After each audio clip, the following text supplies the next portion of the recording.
Good afternoon, good morning, good noon to across the participants from different countries. The day is well spent with global speakers on the occasion of World Energy Storage Day. We had already received the message from Honorable Prime Minister of India, Sri Narendra Modi ji. Also, we have received message from Amitabh Kant ji, Joint Secretary, Department of Heavy Industries, Chairperson CEA, and many more global leaders today, including the head of Irina and others. So this is a special session co-organized with the Earth Day Network, and thanks to UL Research Institutes and World Bank Energy Storage Partnership Program to support this unique World Energy Storage Day to celebrate today's importance for the better electricity grid and clean transport. And for this year, Earth Day considered plastic free as the theme for the Earth Day network. And today, let's discuss with the eminent speakers about planet versus plastics. And as we all know, for a better health of the human beings and better health of this planet, we need to reduce our consumptions of plastics. And in this special session, we have eminent speakers from across the globe. We have Tom Cosgrove, Chief Creative and Content Officer, Ardent Network. We also have Karuna Singh, Regional Director, Asia, Ardent Network. Also, Prabhjot Sodhi, Senior Program Director, Center for Environment Education. And I am Debi Prasad Das, co-convener of World Energy Storage Day and Executive Director, IESA. I welcome all the attendees to listen about from the speakers about how we can make this earth better day by day. Inviting the first speaker, Tom, to share his view. Please. Well, thank you. Thank you for that introduction. It's wonderful to be with everyone today. I'm Tom Cosgrove. I'm the Chief Creative and Content Officer for EarthDay.org, based in the US, and I'm incredibly honored to be speaking with you all today. I don't have to tell you that the climate crisis is dominating the news cycles across the planet right now. Here in India, you've suffered unprecedented pre-monsoon rains that experts are attributing to climate change. In the US, we've experienced hurricanes and tropical storms on the West Coast, which is almost unheard of. And wildfires have burnt vast swaths of North America and Hawaii. We're seeing catastrophic flooding in Libya and record temperatures on the heat index across Europe, causing death and destruction on an almost unprecedented scale. Climate change is here. There can be no doubt about that anymore. And while we all know that greenhouse gas emissions are driving this radical shift in weather patterns and changing our climate, one of the other insidious elements, and one that has largely gone unnoticed for decades, is the role of plastics and plastic production in exacerbating the climate crisis and affecting our health, which is partly why Earth Day has chosen planet versus plastics as our theme for 2024. Throughout their life cycle, plastics have a significant carbon footprint, emitting 3.4% of all global greenhouse gas emissions, which equates to 1.8 billion tons of greenhouse gases. 90% of those emissions come from the actual production of the plastic itself and its conversion from oil into every conceivable plastic product on the earth, from Barbie dolls to plastic dolls, single-use plastic bags, to fast fashion. And yes, plastics are widely used in the production of synthetic fabrics too. So we are pretty much all wearing plastics, meaning wearing oil as well, in one form or another on a day-to-day basis. By 2060, current projections suggest emissions from plastic productions are set to more than double to 4.3 billion tons of greenhouse gas emissions. It's absolutely staggering. And none of those figures include the unmanaged and open incineration of plastics that occur every day around the world. But there's more to worry about, unfortunately, when it comes to plastics, so much more, because as well as adding to our climate crisis, plastics hurt us in another way, a way that is just as deadly. Plastics make us ill.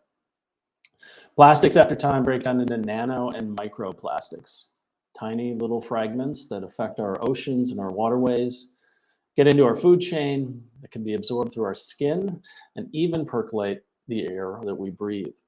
These microplastics have been found in our blood, our brain, hearts, lungs, even the placentas of unborn babies. Many of the plastics found in pregnant women are forms of chemicals that have already been banned or phased out. And to be clear, they are not good for us. Studies from top public health schools have discovered that microplastics have been linked to Alzheimer's and dementia, certain cancers, infertility.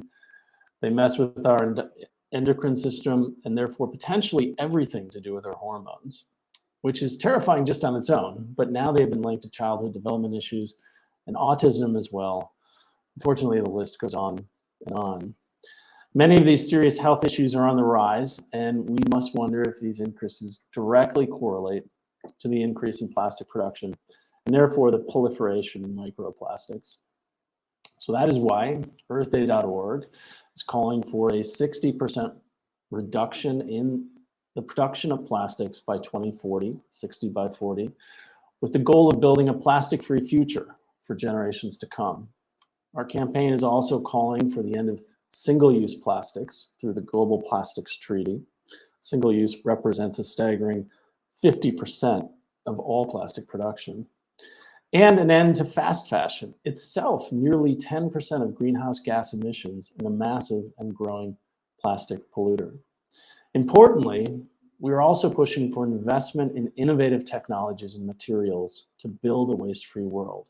Without that, we can't get to where we need to be. Because if we don't break this cycle of plastic addiction, every single one of us and our climate will be inversely impacted by it.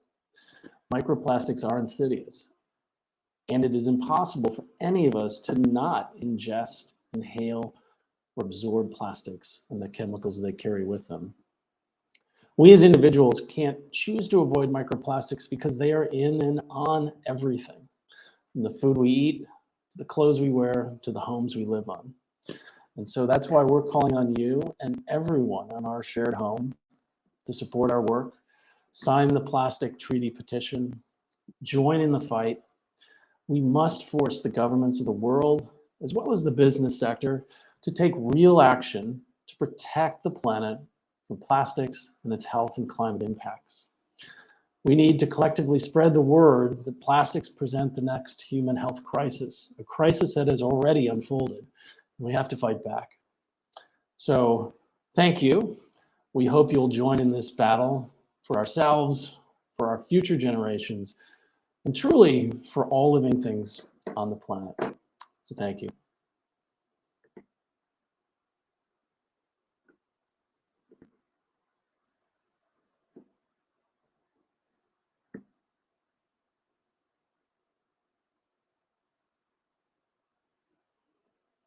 I think you might be muted, Debi.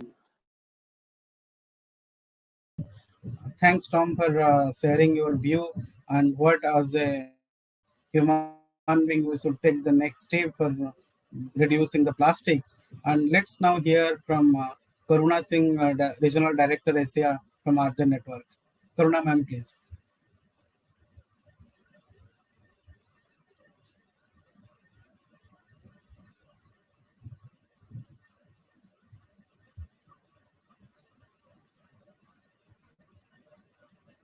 Karunaji, please go ahead.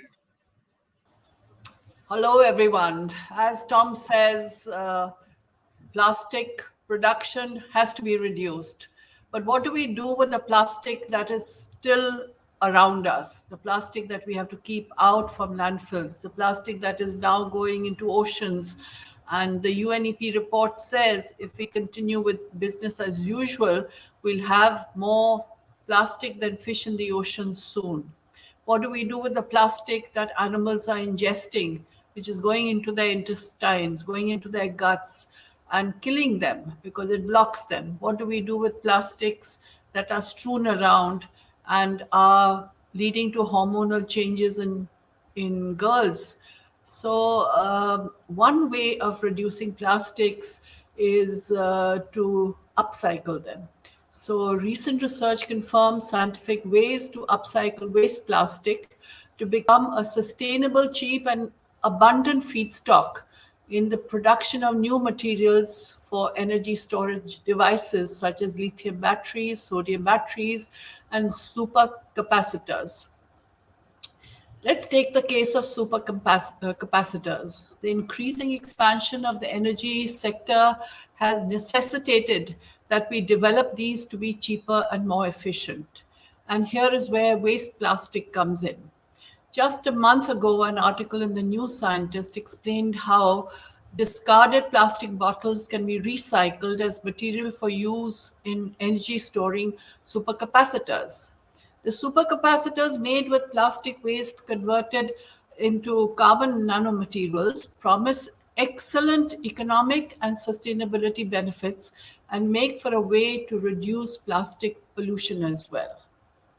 More recently, in fact, last week, another article reported that scientists from the Nanyang Technological University in Singapore have created a process that can upcycle most plastic into chemical ingredients useful for energy storage using LEDs and a commercially available catalyst, all at room temperature.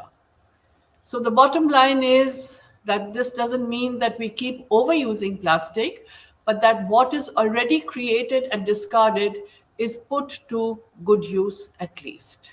Thank you very much.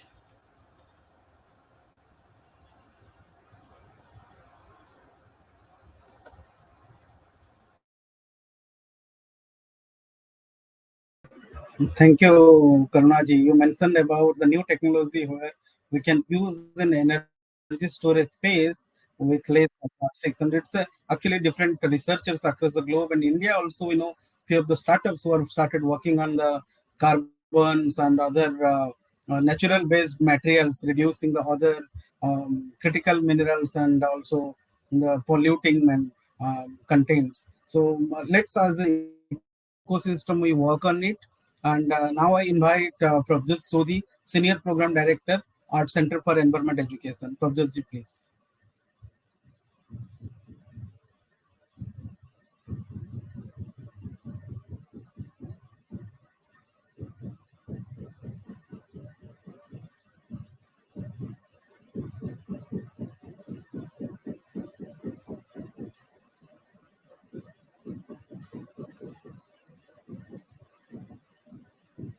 Prabhjot ji, please go ahead with your video and audio.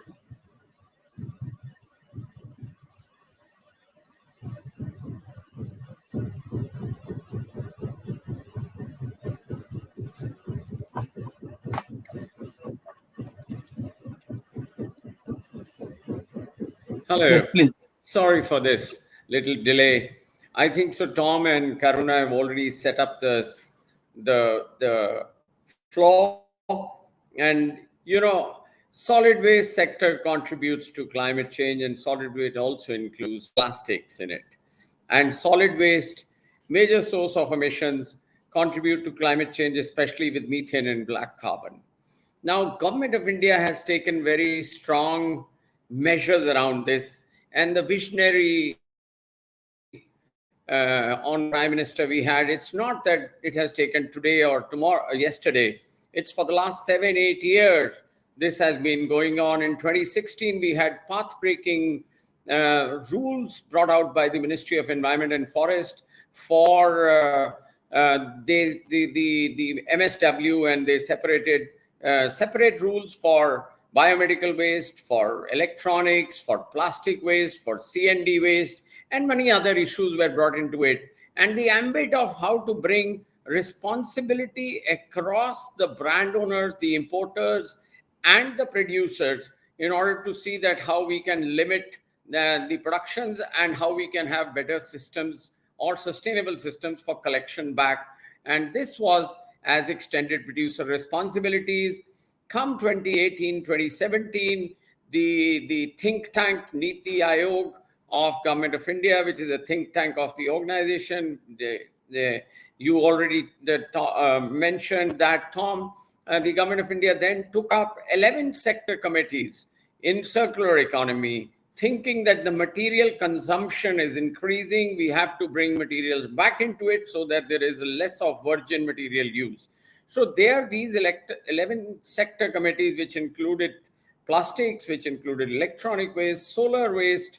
It talked about ferrous and non-ferrous metals, and tires and rubber, used oils, and many other these sectors. And there were more than 200, 250, 300 scientists who sat together to work out a systems approach of how this can be led, both centrally and India being a federal country at the state levels, how this needs to be brought in. And today we are seeing that Government of India over the last 4 or 5 years have introduced EPR with a very thoughtful process, a great initiatives drawn into public participation at all levels from all stakeholders. And there the EPRs for plastic has come, the notification has come 2 years back, central portals have been set up. And these are some of the systems which have been learned from the various countries who have implemented EPR or who have implemented the way the systems needs to go on the extended producer responsibility.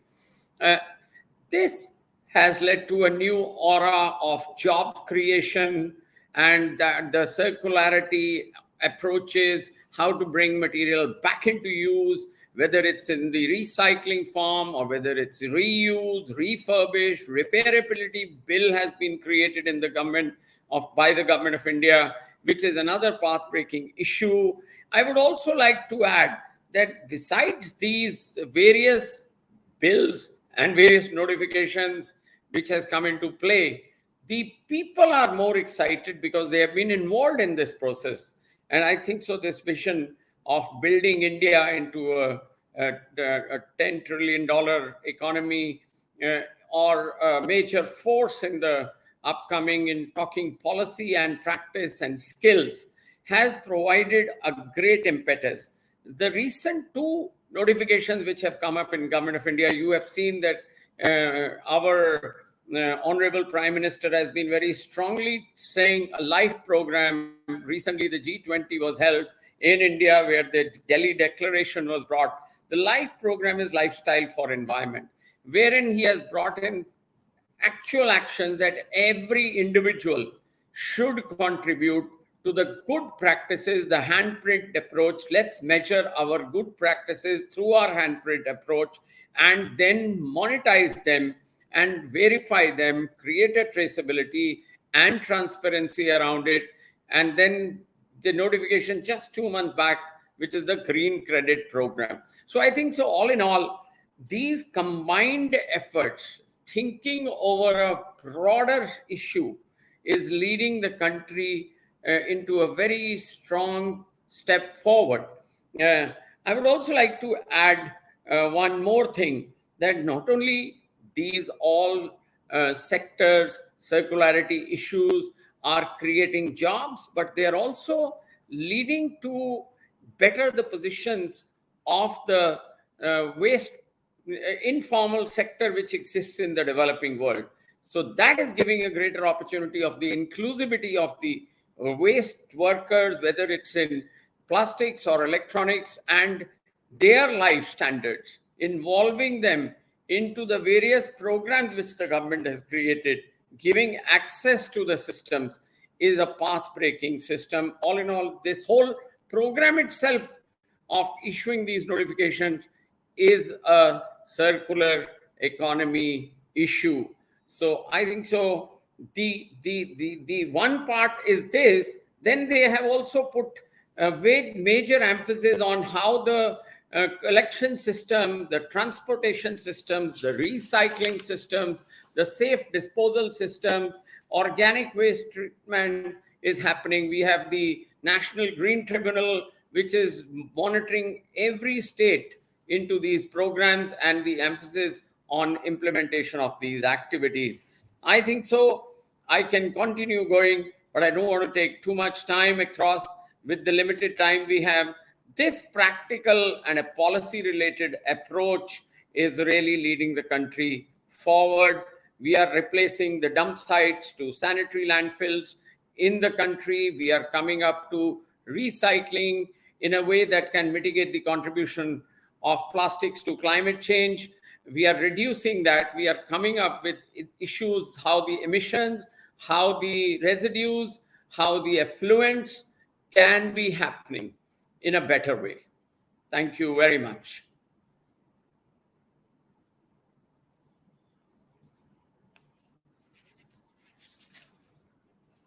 Thank you, Prabhjot ji. And as your last part of the special session on plastic versus planets, and I need the views from all three speakers. What's your wish list, or what's your one-line suggestions or one-line inputs, maybe from government or industry or as the individual, to reduce the plastic consumptions, starting from Tom? Thank you. I think the most important thing we can do is that the transition has to start today. We've seen a lot of, and thank you for Mr. Sodhi on those comments about what's being done. I think those kind of innovations are vital. We have to make the circular economy more and more effective. Unfortunately, in most parts of the world, 90% or more plastics go straight to the landfills and the oceans and other places they shouldn't be. And so we need to move that quicker. And then we really need to move to just replacing plastics. And I think the message I would leave is we have to start that transition immediately in every way we can to ultimately live in a plastics-free world in the future. Okay. Karuna ji? So I think that all these policies are great and it's a great starting point, but unless you go down to the grassroots level and explain the benefits of these policies to the people, implementation becomes a big problem.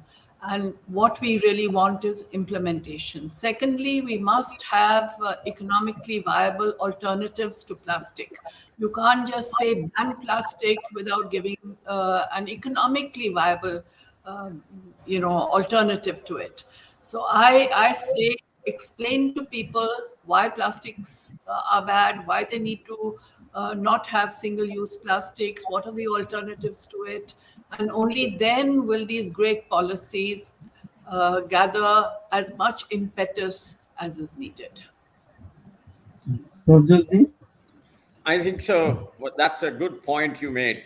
I think so. What I really want, each and every individual, whether it's on the production side or the consumption side or on the disposal side, if everybody can reimagine the way we need to produce, consume, and dispose waste, whether it's plastics or others, that will lay a foundation for a real planet which is going to grow and grow and grow. Because if every individual existing on it becomes as sensitive and understands this, that the lifestyle approach which they are adopting has to be for the environment, and the actions have to be done in a way they produce, consume, and dispose, we are going to live in a very viable world. Air is going to be very clean and we are going to be full of choice. Thank you very much, please. Okay, so maybe a learning for us as the advanced energy storage industry is at very nascent stage, and we may see more than 10-15% growth over the time with new emerging gigafactories, emergence of new renewables in the grid and electric mobility. This is the appropriate time to focus on circular economy of all materials used in the energy storage ecosystem. Thanks to all of you. Thanks to the participants. And let's join the other sessions. It's an exciting session to learn about how globally we can take the next step forward to reduce the plastics. Thank you. Thank you. Thank you.